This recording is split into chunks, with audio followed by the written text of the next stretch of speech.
Hi, it's Nick Bell here with NewsHouse.com, and we're talking with Jeffrey Katzenberg, co-founder, CEO, and head of animation for DreamWorks CEO. So, Mr. Katzenberg, first of all, I'd just like to thank you for coming to NewsHouse. Happy to be here, Nick. And we appreciate you speaking with us today. Good. The first thing that I kind of want to talk to you about is I want to congratulate you on your Oscar. I read in the newspaper that you're going to be receiving an Oscar in a couple of weeks for all of your humanitarian efforts that you've kind of gone into. And can you kind of talk about that and how that's affected your life? I know that you've donated a lot of money to BU and a couple of other philanthropic events, and how has that affected your life, and what does this Oscar mean to you for your humanitarian efforts? Well, I think that I've had some great mentors over the years that have taught me, the power, the reward, the meaning, the importance of giving and sharing. And I think that having that be a meaningful part of your life, being able to share, to give back, to help others, is just something we all owe to one another. The Oscar, which is, I have to say, an unexpected and kind of took my breath away surprise. It's not something I saw coming. I have to say it's really a great honor, but the truth is I think it's more a recognition of the generosity of Hollywood.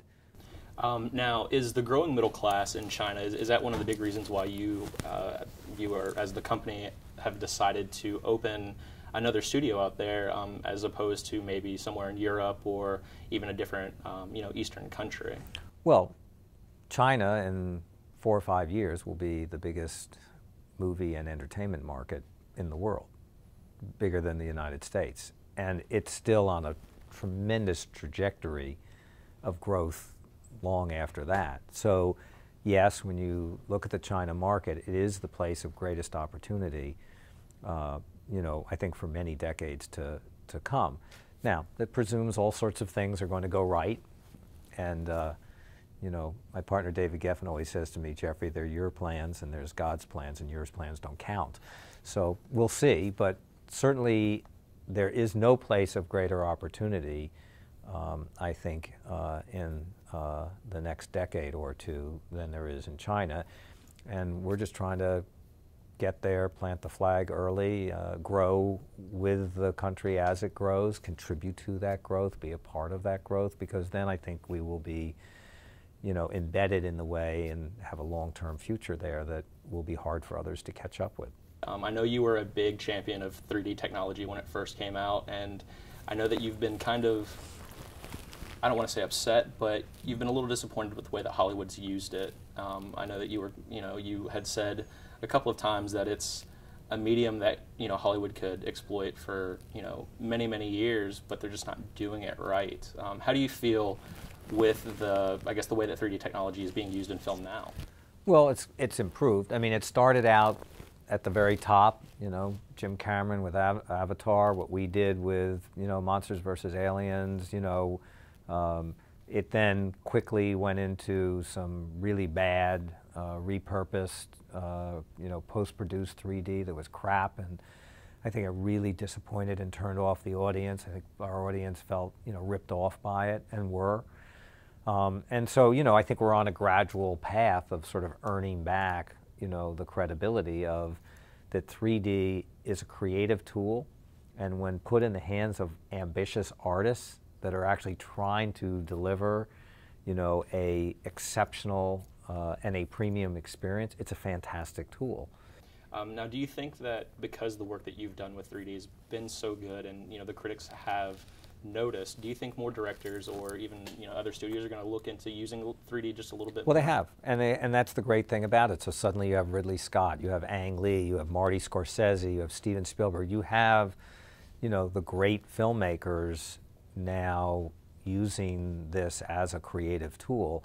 And so you know, it's a generational thing. You know, we didn't go from black to white, you know, black and white to color, you know, in 6 months or a year. In fact, it actually took 20 years to actually make the full transition from black and white to color. We didn't go from silent film to sound overnight. These are things that take some time. I think, you know, we're now only maybe 3 years into the sort of next gen of 3D cinema. If you take 2009 as the sort of, you know, that's the year the gun went off and was the sort of first introduction of digital 3D. It's only 3 years old, so we have a ways to go. Where do you see the medium going? You know, with 3D getting better and it looking better, where do you see the film industry going as far as technologically? Well, I think what it does is that, you know, we are going to be able to make a better and better and more immersive, dimensionalized visual and audio experience for our audience, and the movie theaters now are going to have to catch up and be able to meet the, you know, potential of what we're going to be able to deliver, and I think what our audiences are going to want.